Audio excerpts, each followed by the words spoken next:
And the headlines. Katsina residents call for disarming of repentant bandits for lasting peace. Petrol tanker explosion kills many burnt vehicles in Ogun. Bauchi monarch urges youths to preserve Emirates' cultural identity for posterity. On the foreign scene, Ivory Coast bans rallies as opposition leaders barred from election. A warm welcome to News Update on Trust TV. I am Amimana Bagudu. As repentant bandits in Katsina State offer a glimmer of hope for peace, residents say genuine and lasting stability depends on complete disarmament.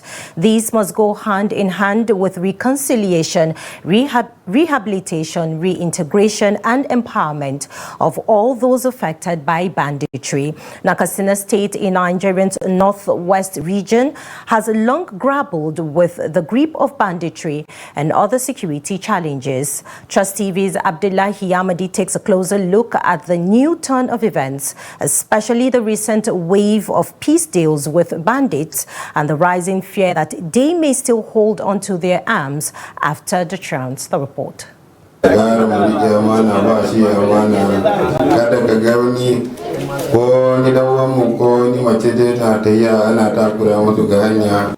pervasive insecurity has claimed lives, disrupted livelihoods, displaced communities, and crippled the state's local economy. For years, communities in Jibia, Bazari, Safana, Damusa, Kankara, Sabua, Korfi, Musawa, Duzima, Malumfashi, Bakori, and Faskare local government areas endured unimaginable suffering at the hands of armed groups.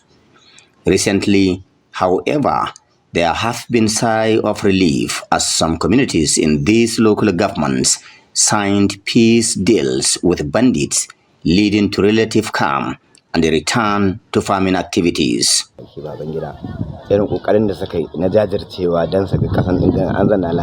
name is Musa Babangida Karadwa. I can tell you from the bottom of my heart that we are now enjoying relative peace. Before now, no one dared to come to this village, even at midday. Out of over 5,000 people, fewer than 5 remained here. The rest had fled. But now, with the return of peace, people are gradually coming back. I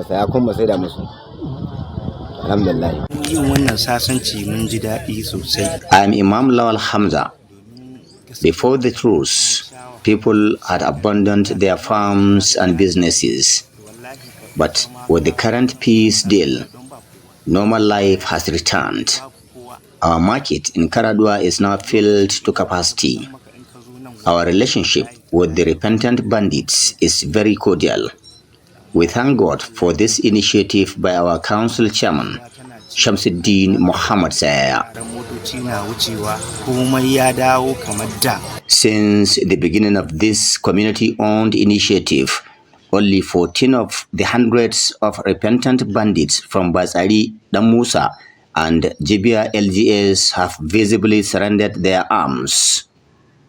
But the journey from repentance to lasting peace in Katsina hinges critically on 3 non-negotiable steps: complete and verified disarmament, de-radicalization, and reintegration of former combatants who still roam with sophisticated weapons.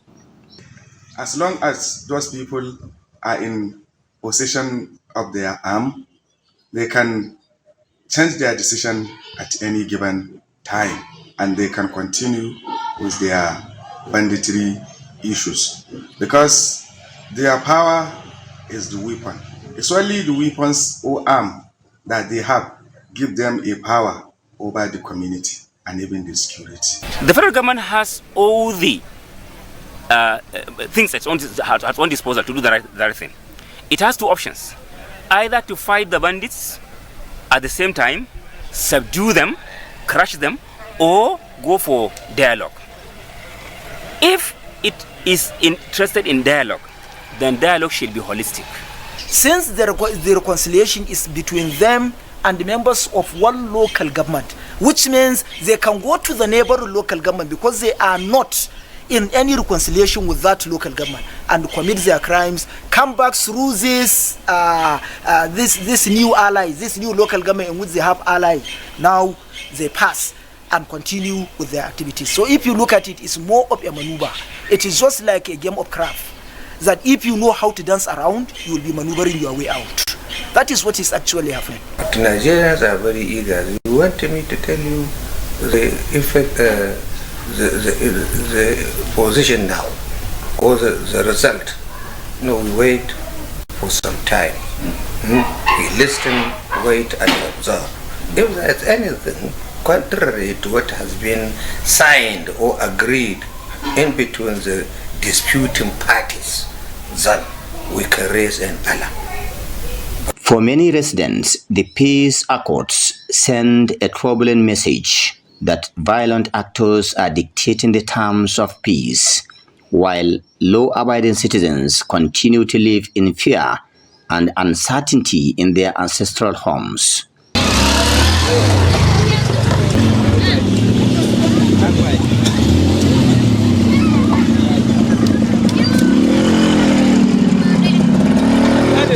Meanwhile, the Governor Dikko-Radda-led government has promised to provide business support packages, cattle, and industrial tools for repentant bandits to prevent relapse into violence.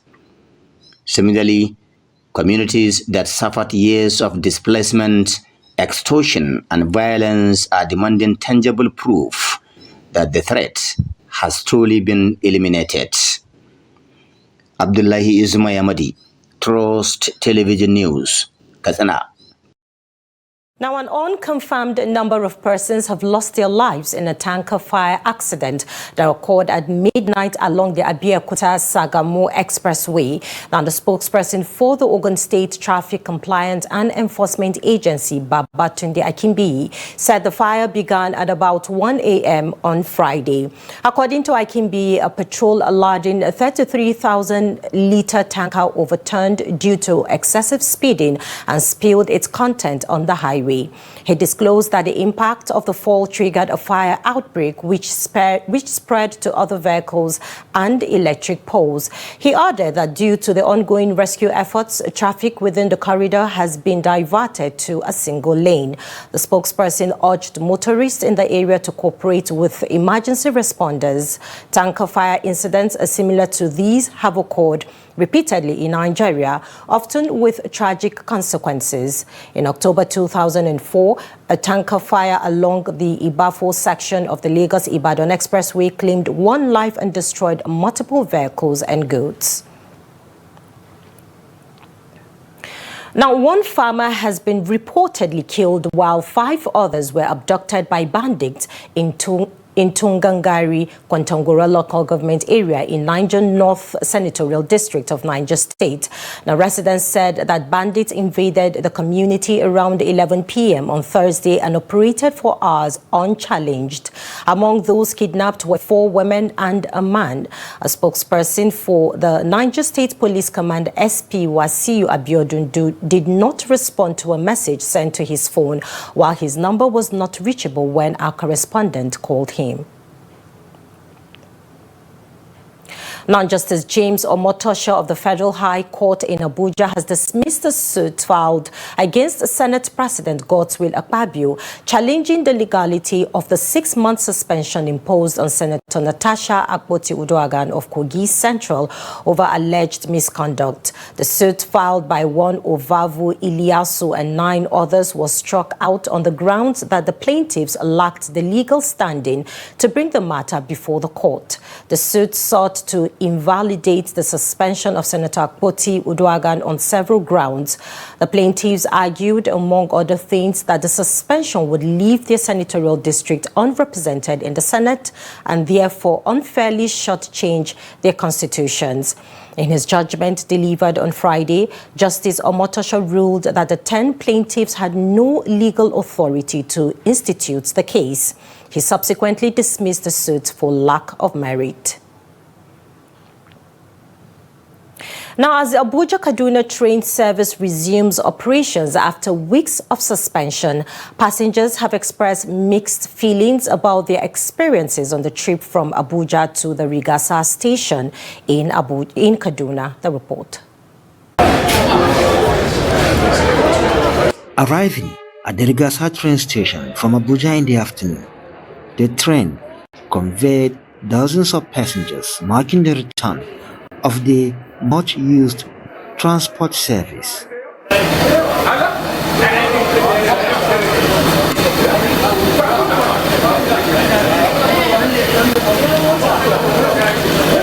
Some passengers shared positive experiences, appreciating the comfort and orderliness of the resumed service.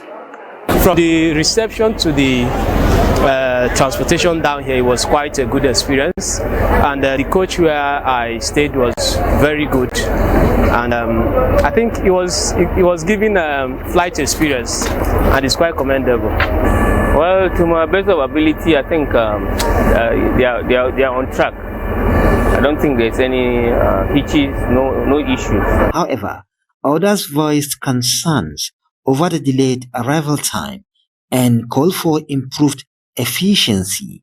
Actually,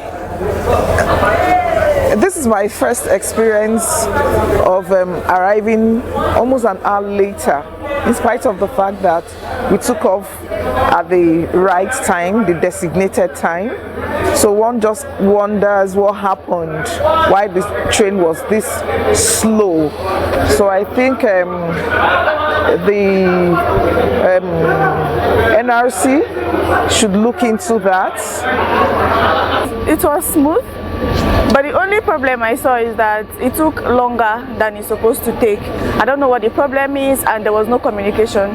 That was just the only issue, but it was a smooth journey. The Abuja-Kaduna train service was suspended following a derailment incident in August 2025.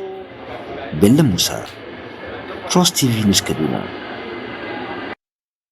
The Nigerian Bar Association (NBA) has warned the Inspector General of Police, Kayode Egbetokun, and senior officers of the Nigerian Police Force against enforcing the controversial tinted glass permit policy, citing the pendency of a federal high court suit challenging its legality.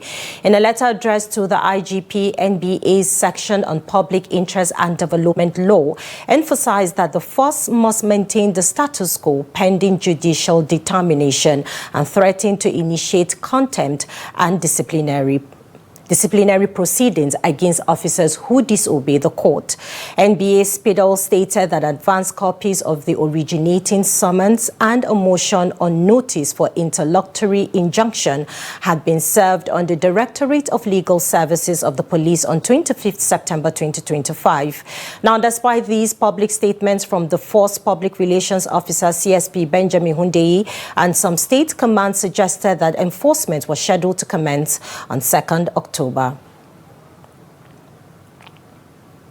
Now, former Vice President Atiku Abubakar has criticized the Independent National Electoral Commission, saying it has yet to show real commitment to electoral reforms ahead of the 2027 general elections. Atiku made the remarks on Thursday during a meeting with a European Union delegation led by Barry Andrews, head of the EU's 2023 election observation mission to Nigeria. He noted that the visit was a follow-up on the mission's recommendations after the last polls. The former presidential candidate stressed that Nigerians are eager for credible reforms to guarantee free, fair, and transparent elections. He added that only credible polls can safeguard democracy, unite the country, and drive economic growth. Atiku also reiterated his support for civil society and international observer missions pushing for electoral reforms. Now, Secretary to the Government of the Federation, George Akume, has thrown shade at presidential aspirants vying for the 2027 elections. Akume questioned the credibility of these rescuers, citing Peter Obi's failed tenure as Anambra State Governor. Akume's word sparked controversy, highlighting concerns about leadership credibility.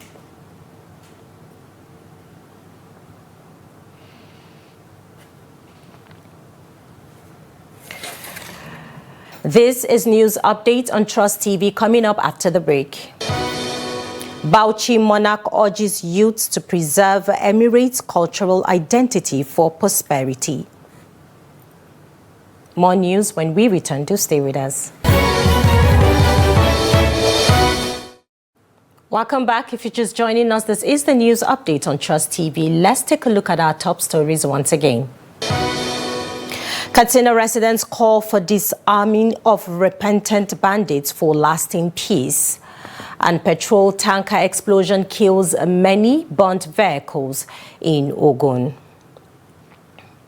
Now moving on to more stories.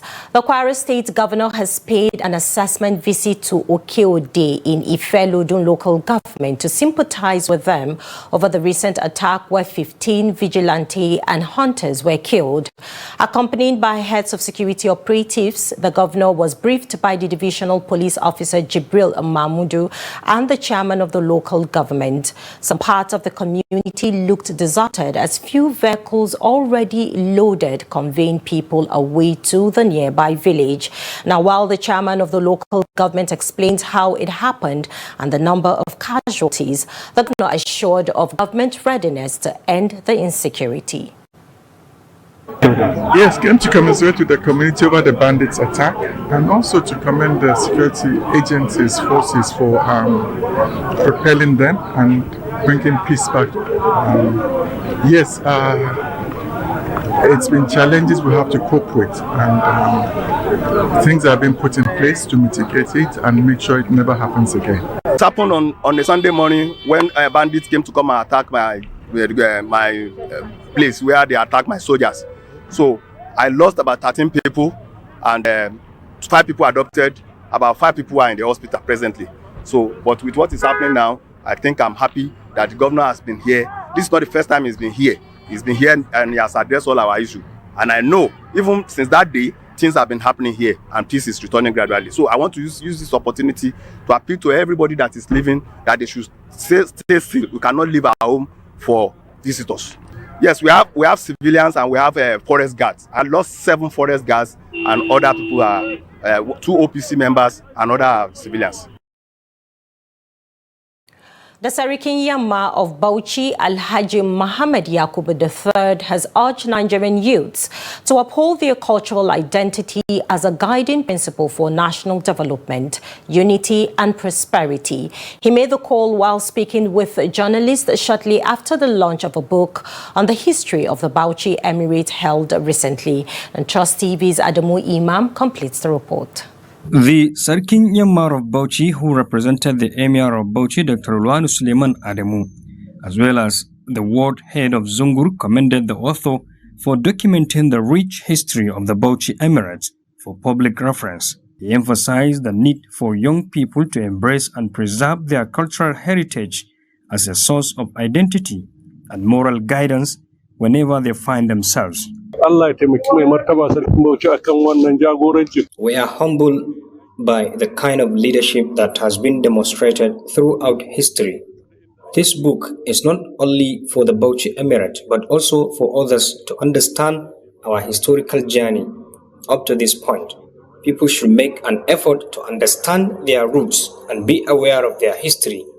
May God grant the author of this book the wisdom to do even more. Young people today, especially those in pursuit of knowledge, should strive to read and write about history so they can compete favorably.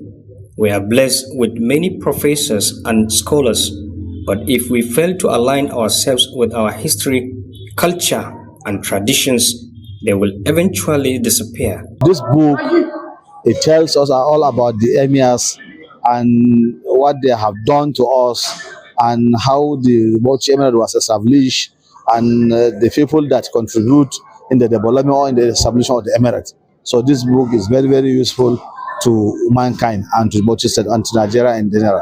Author of the book, Abdullahi Abba, explained that the publication aims to educate and remind people about the importance of cultural identity through traditional institutions. He added that the Bauchi Emirate remains a significant part of the Sokoto Caliphate's historical legacy. Adam Imam, Trust TV News, Bauchi. And now in business, the Central Bank of Nigeria has announced the sweeping regulations expected to begin in November are aimed at boosting transparency across Nigeria's financial sector. The Apex Bank disclosed this in a recent statement. CBN noted that the intervention is a key part of broader financial market reforms. Accordingly, it said its core objective is to enhance regulatory oversight and strengthen the market's ability to effectively support the transmission of monetary policy and ultimately foster economic growth. Now, fixed income securities refer to investments which provide a return in the form of fixed periodic interest payments and the eventual return of the principal at maturity. Now, away from Nigeria, the Ivorian government has imposed a ban on public meetings and demonstrations aimed at contesting the exclusion of key opposition figures from the upcoming presidential election on October 25th. The decision follows the publication of the final approved candidate list by the Constitutional Council. Now, several prominent opposition leaders were struck from the ballot. Among them are Tidjane Thiam, a former CEO of Credit Suisse and head of the Democratic Party of Ivory Coast, former President Laurent Gbagbo, Charles Blé Goude, and Guillermo Soro. Thiam's disqualification is linked to a court ruling that he held French nationality at the time of registering, despite having renounced it earlier this year. Now, thousands have taken to the streets in protest. The government says the bans are necessary to maintain public order, citing false information on unrest tied to these rallies. And now in sports, Sevilla has congratulated Jerome Adams-Arco on his maiden invitation to the Super Eagles. The striker was named in Nigeria's 23-man squad for the 2026 FIFA World Cup qualifiers against Lesotho and Benin on Friday. Arco is the only new invitee in the list released by head coach Eric Chelle. Sevilla, in a short message on their X handle, facilitate with the striker. The 24-year-old once represented Nigeria at the under-20 level. With that, we've come to the end of news updates on Trust TV. Do well to follow us on all of our social media platforms and subscribe to our YouTube channel to stay informed. Join News Hour at 9 for more news. I am Mimana Bagudu. Thanks for watching.